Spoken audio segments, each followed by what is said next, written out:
지역구가 안성시의회 황윤희 의원이라고 합니다. 예, 제가 정치에 발을 들이게 된 건요. 원래 신문 기자를 한 7, 8년 하다가 저희 신문사 대표님이 전 이규민 국회의원이십니다. 그분이 정치 입문하시게 되면서 선거 도와주다가 이렇게 발을 들이게 됐고요. 이후에 이재명 대선 캠프에서 비서실 메시지 팀장을 했습니다. 네, 그렇게 작년 지방선거에서 공천을 받아서 당선이 됐습니다. 네, 농촌 폐비닐 수거 장려금이 있고 수거 보상금이 있습니다. 수거 장려금은 시비가 60% 도비에 매칭해서 드리는 것이고요. 그리고 수거 보상금은 전액 시비로 킬로그램당 20원씩 더 보태서 드리는 건데요. 어쨌든 경기도에서 현재 전체 지자체가 같은 가격의 폐비닐을 수거 보상금을 드리고 있는 건데, 얼마 전에 생물 다양성 보존 방안 토론회를 했었어요. 그 토론회에 토론자로 저도 참여를 했었는데요. 지구상에 굉장히 많은 생물종들이 멸종을 하고 있는 상황입니다. 이게 생태계가 무너지는 것은 결국 인간에게 부메랑으로 돌아오는 것이기 때문에 기후위기 환경보호의 중요성이 더욱 강화되고 있는 그런 상황이고요. 그런 차원에서 봐주시면 좋을 것 같습니다. 영농 폐비닐은 사용량에 대비해서 60%밖에 안 된다는 조사 결과도 있었고 했는데, 이전에 좀 더 많이 주던 때도 있었기 때문에 이게 큰 액수가 아니어서 좀 더 수거 보상금을 올려서 폐비닐 수거를 더 좀 많이 해서 환경 보호를 하자는 차원이고요. 이 수거 보상금은 보통 농민단체로 들어가기 때문에 지역 공동체 활성화에도 크게 기여를 할 거라고 생각을 하고 있습니다. 조례가 통과됐기 때문에 안성시에서 보상금을 올려줄 수 있는 여지가 생긴 것이고요. 이게 다른 지자체보다 가격이 비싸서 이쪽으로 다 온다 이런 애로점이 있다고 하지만 그거는 큰 문제가 안 될 거라고 생각하고요. 그거보다 대의적인 환경 보호라는 가치가 훨씬 우선하기 때문에 향후에 수거 보상금을 인상할 수 있도록 노력하겠습니다. 지역구가 안성의 동북권입니다. 이 동북권은 많은 부분이 자연보존권역으로 묶여서 개발행위에 제한을 받고 있는데요. 그래서 주민분들이 불만이 많으십니다. 근데 이 자연보존권역으로 묶여 있다고 해서 과연 환경이 제대로 보존되느냐를 생각을 해볼 때 대규모의 산업단지는 못 들어오는데, 그러니까 소규모의 개별 공장, 특히 물류 창고 같은 것들이 막 난립을 하는 난개발이 또 문제가 되고 있습니다. 역으로. 그래서 이런 부분들을 좀 해결하기 위해서 물류 창고 같은 걸 집적화하는 방안에 대해서 고민을 하고 있고요. 어쨌든 주민분들은 지역 발전을 굉장히 희망을 하고 있는데요. 우리 동북권 농촌 지역이라고 할 수 있는데, 이 동북권의 발전 방향은 무엇이어야 되는가에 대한 생각을 해보면, 요즘 동북권의 면 단위에 그나마 인구가 조금 느는 경향이 있는데, 느는 이유가 뭐냐는 걸 보면 서울이나 이런 대도심에서 은퇴하신 분들이 기촌을 많이 하십니다.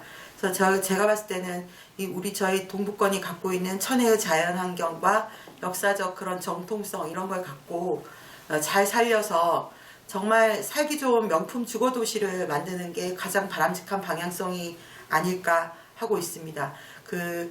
이제는 인구도 대한민국 전체에서 인구 문제도 굉장히 크고 이런 상황이어서 저희는 자족도시, 자급도시 이런 방향성, 그래서 우리끼리 정말 사회 인프라가 잘 돼 있고 살기에 너무 편하고 자연환경이 좋아서 누구나 노후들 아이 키우기 좋은 환경 이런 것들을 만들어가는 것이 동북권의 방향성이 돼야 되지 않을까 생각하고 있습니다. 네, 동북권 얘기하면서도 나온 얘기기는 한 것 같은데요.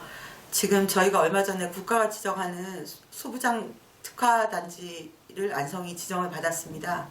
그래서 굉장히 안성시에는 고무적인 일이고 개발의 한 큰 축을 그릴 수 있지 않을까라는 기대를 하고 있는데요. 반도체 대기업들이 들어오지는 않더라도 소부장 산업을 하는 건실한 중견기업들이 있습니다. 그런 중견기업, 중소기업들, 건실한 기업들이 많이 들어와서 양질의 일자리가 창출되기를 기대를 하고 있는 건데요. 어쨌든 그런 양질의 일자리가 어느 정도 생기면 거주하려는 주민들도 많이 생겨날 것이고, 그러면 기존의 안성이 갖고 있던 면적이 안성시가 굉장히 넓지 않습니까? 서울시의 92% 정도가 된다고 합니다.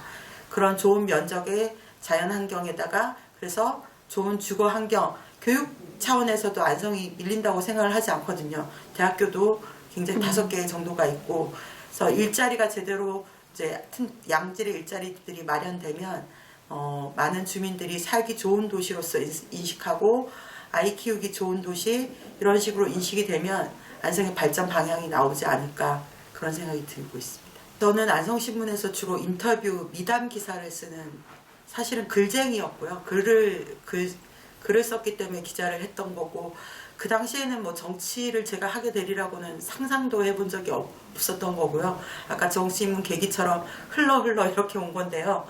어쨌든 기자 생활이 의정활동에 도움이 되느냐를 본다고 하면 그 전부터 지역 지자체에 대해서 관심이 많았으니까 그런 보는 눈이 좀 더 있었을 것이고, 그 다음에 아무것도 하지 않고 의원이 됐을 때 관점하고 그 기자 입장에서 시민의 입장에서 봤을 때 그런 관점이 다르기 때문에 조금은 도움이 될 거라고 생각을 하고요.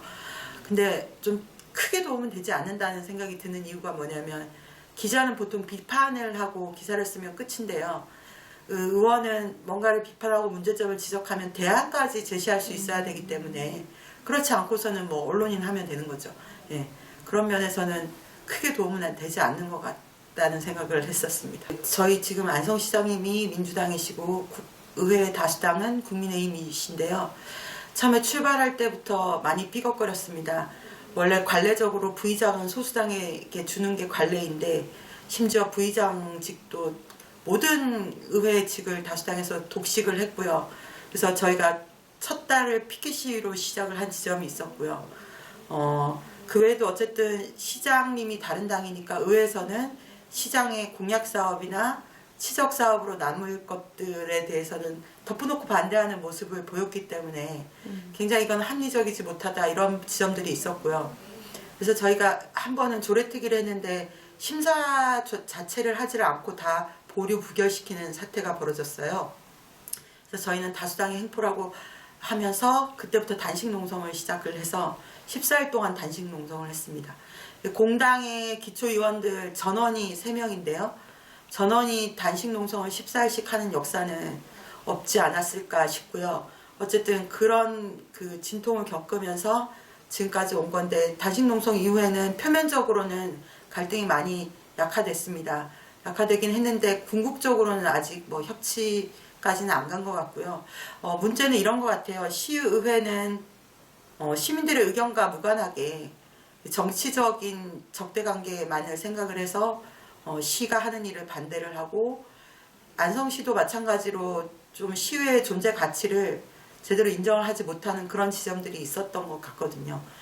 앞으로는 지방자치가 발전하려면 의회나 시가 협치하지 않고서는 결국은 궁극적으로는 시민들 비판에 직면할 수밖에 없다는 생각을 하고 있습니다.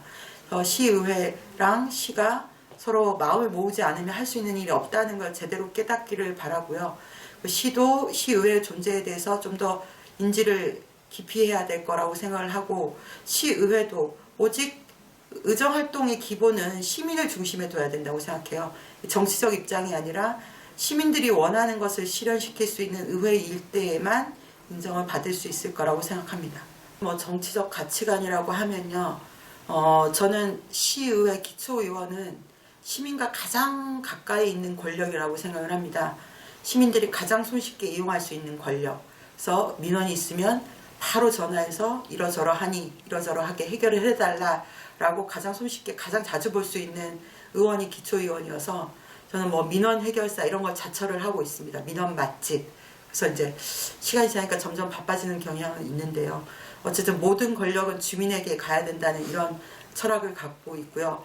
그리고 우리가 이제 과학기술이 발전해서 이제는 다시금 직접 민주주의가 가능한 시대가 오지 않나 이런 생각을 하고 있어요. 아파트 같은 경우에는 전자투표를 하고 있거든요. 이제는 정책적인 차원에서도 주민들의 의견을 물어볼 수 있는 시대가 되지 않았나 이런 생각을 하고, 그런 차원에서 주민 발안 조례 개정안을 다음 달에 의회에 제출을 하는데요. 주민들이 조례를 만들려면 서명 인원수가 있었습니다. 그 서명 인원수를 대폭 줄이는 개정안을 내는 거고요. 그래서 주민들이 원하는 조례를 제대로 발의해서 통과시킬 수 있도록 어쨌든 권력을 주민에게 드리는 차원의 일이라고 생각을 하고 있습니다. 그리고 또 하나 준비하고 있는 것들이 얼마 전에 이제 7월에 고려인 주민 지원 조례를 통과를 시켰습니다. 안성에 전국에서 4번째로 고려인이 많이 이주를 해오고 있거든요. 근데 이분들이 우리 지역사회와 잘 섞이고 있느냐? 그렇지 못하기 때문에 어쨌든 많은 기반을 마련해 줘야 된다는 차원에서 고려인 주민 지원 조례를 통과를 시켜서 여러 가지 사업들을 임기 내에 좀 실현시킬 수 있기를 희망을 하고 있고요.